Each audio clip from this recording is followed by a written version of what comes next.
Muito bem. A maioria das pessoas já estão aqui dentro, então vamos dar continuidade às atividades de hoje. Depois de um lanchinho, a gente conversa, levanta um pouquinho, né? Alivia um pouquinho as costas, mexe um pouquinho as pernas.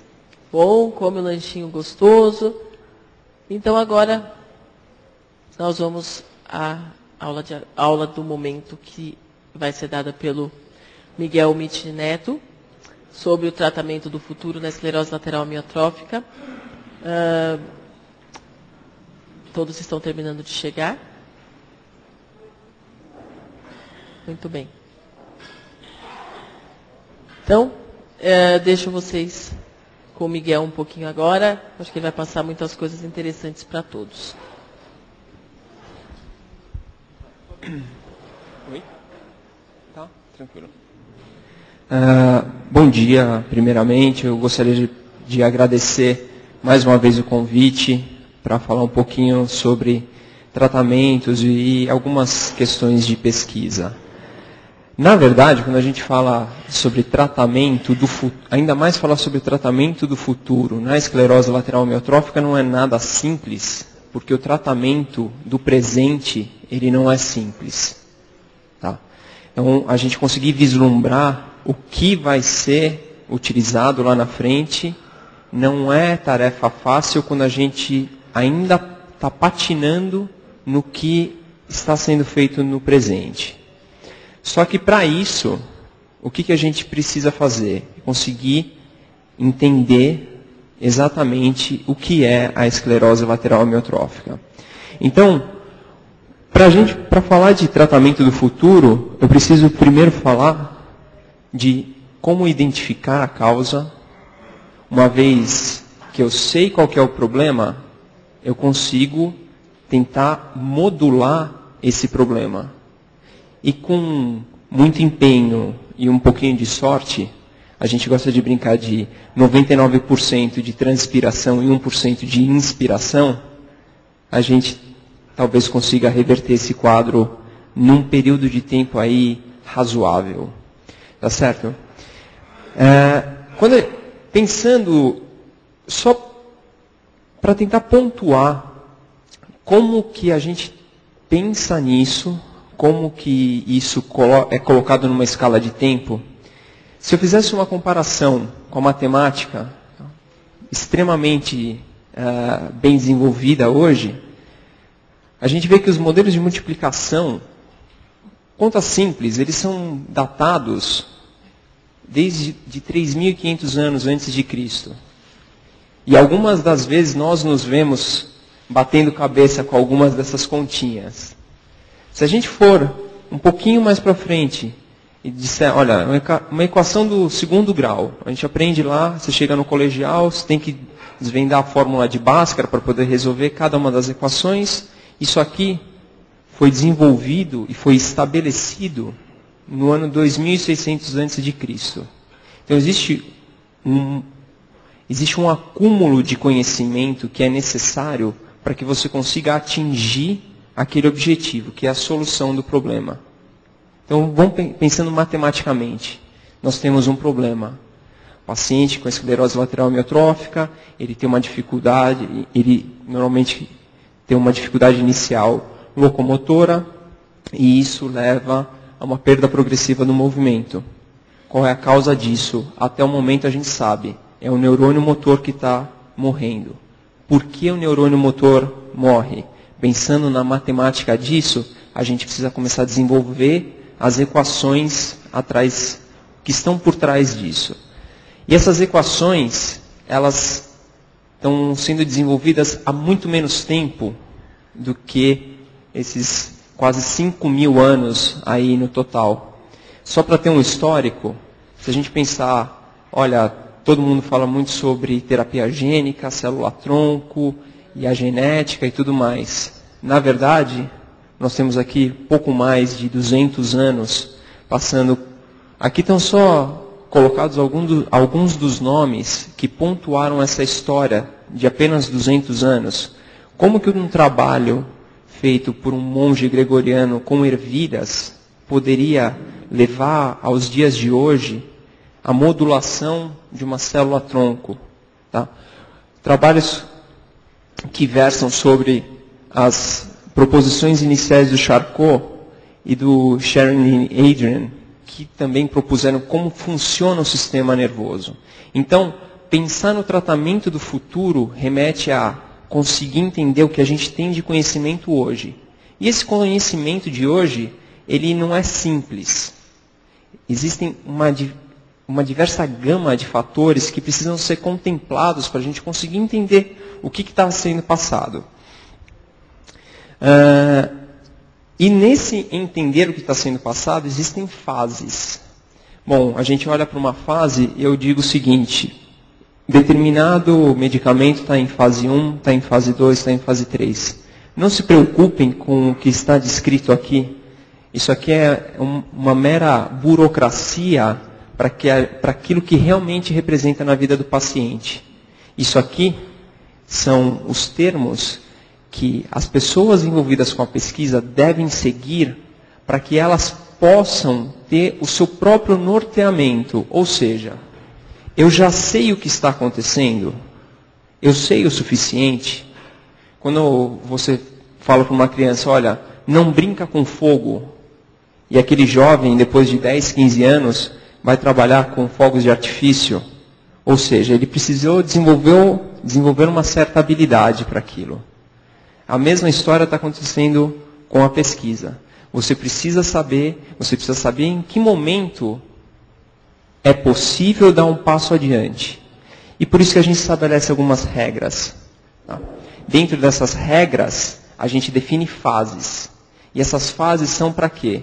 Para a gente ter certeza de que o tratamento que eu estou propondo, essa nova abordagem terapêutica, ela vai trazer um benefício e não um malefício.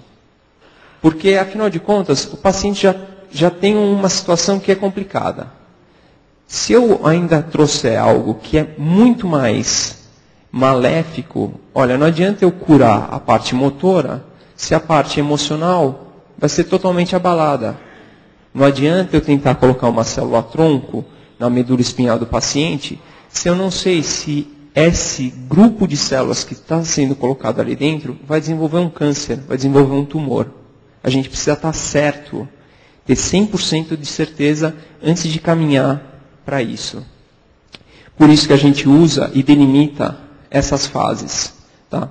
Então, assim, apenas como para pontuar, nós vamos num crescente. Fase 1 com o número de indivíduos, esse número aqui ele é bem variado e ele depende de uma série de reuniões e definições que não são dadas pelos próprios cientistas que estão propondo. Eles devem mostrar isso para o mundo científico, para o mundo acadêmico e dizer, eu tenho essa proposta, vocês concordam? Vocês acham que isso aqui é viável? Olhem com os seus olhos, porque os olhos que eu tenho estão usando um óculos de 1 grau de miopia. Vocês não têm a miopia que eu estou tendo, vocês estão olhando com outros olhos. Quais são os buracos que eu estou deixando? O que isso está sendo? Como que eu posso acabar me perdendo ali no meio? Por isso a necessidade da gente demonstrar todo o trabalho científico perante a comunidade, perante a crítica. E a crítica ela é uma coisa boa, porque ela é algo construtivo, ela deve ser algo construtivo. E é por toda essa preocupação que nós sempre falamos, olha, não adianta sair atrás de um tratamento que não é comprovado, uma clínica lá na Alemanha, a clínica na China, no leste europeu, porque esses tratamentos propostos, eles normalmente não têm essa avaliação por outras pessoas. É como se eu dissesse para vocês, come esse bolo é gostoso, mas ninguém nunca provou desse bolo. Você não sabe o que fez, você não sabe como ele fez, você não sabe se ele teve a higienização correta. Uma coisa simples. Ele tomou os cuidados de higiene necessários para isso? Você não sabe. E é isso que acontece nessas clínicas. É esse o nosso receio como o Dr. Akari comentou inicialmente, nós somos tentados a ir para fora do país, ou até mesmo algumas coisas que a gente vê aqui dentro, que não tem comprovação. E essa é a nossa preocupação. Então, eu vou passar aqui por algumas das abordagens que a gente tem como esperança. A gente enxerga como sendo coisas que têm um potencial muito grande. E eu vou me ater especificamente àquelas em que a comunidade científica tem apostado suas fichas, em que a comunidade científica tem olhado muito de perto e tem dito, isso está ok, isso segue. Não, essa aqui não vai dar. Tá, então vocês vão ver alguns desses exemplos. Então, dentre essas estratégias, eu dividi em novos fármacos, células-tronco, terapia gênica e nanotecnologia. Vamos conversar sobre elas de maneira separada, mas sempre tendo em mente que elas não necessariamente precisam ser aplicadas de forma segmentada. Elas podem estar todas em conjunto. Então, o dexapramidoprednisone, tá? Que é o fármaco de maior comentário no momento, por estar iniciando a fase 3. Ele é o primeiro a ser avaliado com um novo score para a esclerose lateral amiotrófica e ele realmente parece diminuir o score do paciente durante o seu uso. Ele vai atuar com uma função neuroprotetora. Pensando em tudo que o Dr. Akari falou, o que é essa neuroproteção? De que maneira eu consigo manter aquele neurônio que está sendo atacado ainda vivo? Como é que eu consigo protegê-lo? Ele já foi ferido, mas eu ainda vou tentar mantê-lo ali. E, da mesma maneira, existem outras moléculas que têm sido estudadas para outras doenças degenerativas. E uma molécula muito semelhante já é utilizada nos casos de Parkinson. São apenas, aí já num jargão muito mais químico, é um enantiômero. É como se eu tivesse uma molécula espelho. E o espelho dela já é utilizado em Parkinson. Agora nós estamos vendo se essa imagem espectral consegue ser utilizada para a esclerose lateral amiotrófica. Mas isso não se limita só a esse tipo de novo fármaco.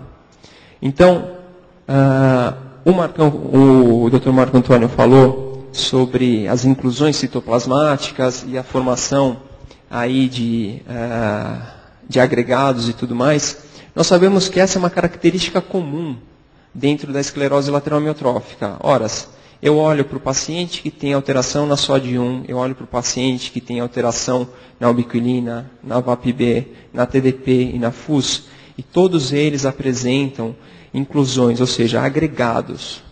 É como se a proteína que está com problema, ela ficasse toda junta num cantinho.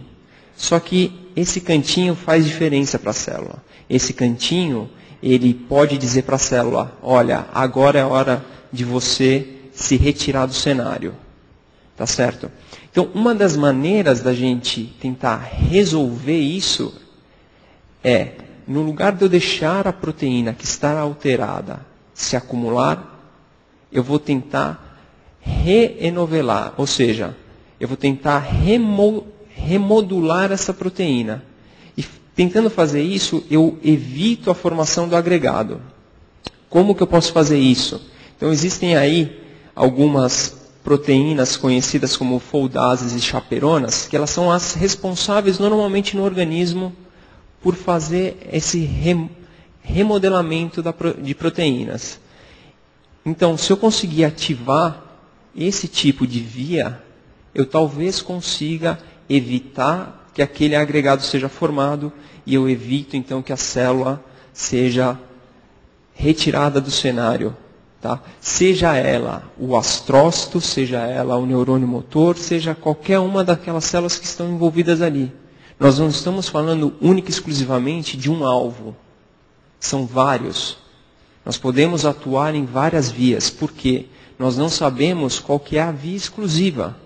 E novamente a pergunta da primeira aula, uma causa ou várias causas? Talvez nós tenhamos que atuar sobre diversas desses pontos para poder recuperar aquela função da célula.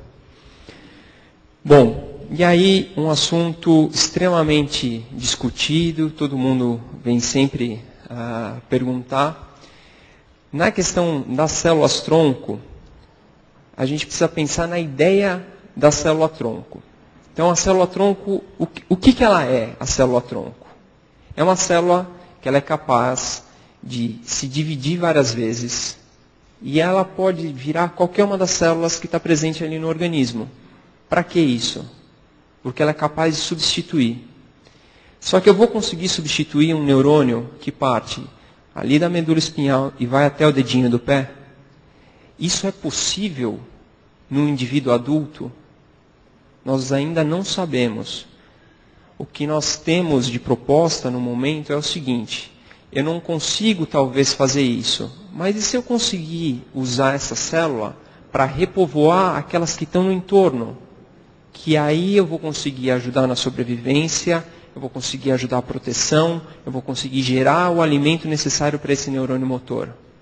Então, esse é o raciocínio por trás das células-tronco no momento. Tentar repovoar aquelas células que dão suporte para o neurônio. Por quê? Como explicado anteriormente, essas células elas são extremamente essenciais para a sobrevivência do neurônio e para o funcionamento dele, para que ele consiga chegar no músculo e diga, contraia. Tá certo? Então, tendo isso em mente, são alguns dos estudos que estão sendo feitos, e eu destaco aqui, estou apresentando única e exclusivamente aqueles que tiveram aprovação por algum tipo de comitê. Os trabalhos que estão sendo feitos aqui foram validados e estão sendo expostos para um grupo pequeno de pacientes. E é importante que fique claro que, uma vez que haja qualquer problema com um desses estudos, eles são interrompidos naquele momento. E só são retomados depois que os problemas que foram levantados forem resolvidos.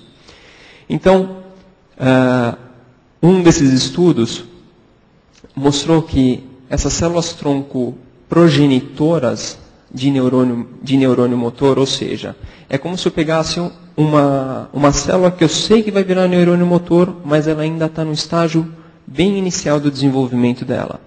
Elas são capazes de secretar esses fatores neurotróficos e elas têm uma proteção, elas apresentaram uma proteção nos modelos animais, como o Dr. Marco Antônio descreveu anteriormente.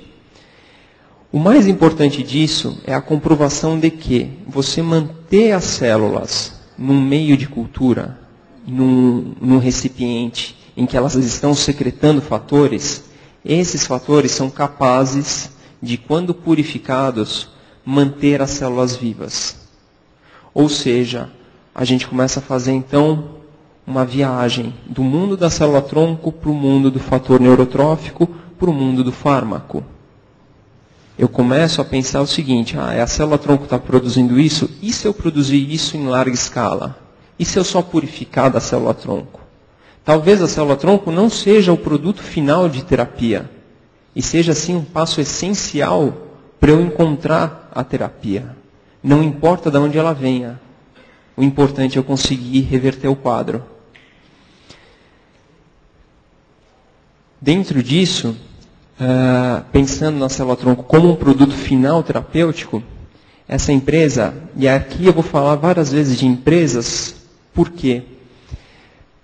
O que acontece é que esses estudos eles demandam um grande volume de dinheiro, porque você precisa manter, eles têm um custo muito alto para você poder manter, para você poder injetar, para você poder colher as células, para você poder fazer essas células se multiplicarem dentro do laboratório.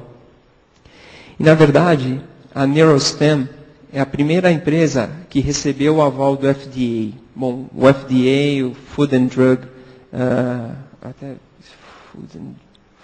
Food and Drug Administration, desculpa, é a agência que é responsável por controlar toda a medicação que é veiculada nos Estados Unidos e responsável pela verificação de todos os estudos que propõem novos tratamentos. Então, essa foi a primeira empresa a ter a aprovação do FDA e eles estão ainda num trabalho em fase 1, tá certo? Que é aquela fase de verificar se existe segurança para o uso desse tipo de terapia. O que já se foi observado? Quando eu coloco a célula-tronco ali, ela é capaz de adentrar a região em que ela foi aplicada e ela é capaz também de sobreviver, o que é muito importante, porque estudos com outras populações de células-tronco não sobreviviam. Você colocava a célula e ela simplesmente morria.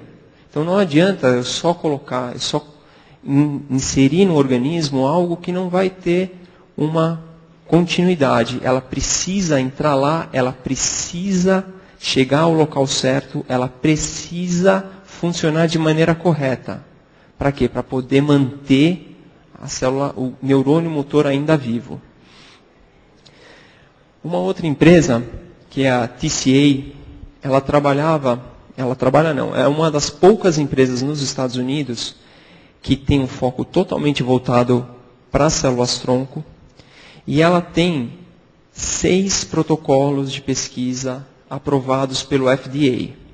Então, é uma empresa séria, conduz os tratamentos de maneira extremamente correta, organizada. E o que é que acontece? Bom, eles têm 6 protocolos aprovados, mas de repente eles tiveram um problema com a documentação de alguns desses protocolos, justamente o de esclerose lateral amiotrófica. O que é que acontece? Vai lá o FDA, envia uma carta para a TCA, dizendo: você está com problema na sua documentação, eu encontrei uma certa irregularidade porque eu não consegui verificar se o paciente número 1 que foi tratado teve as células dele mesmo injetadas. Então você vai parar o seu protocolo imediatamente. E enquanto isso não for resolvido, você está proibido de fazer. Você está proibido de continuar a sua pesquisa nesse aspecto. Então, eles vão lá, param, tá? Esse aqui foi retirado na semana passada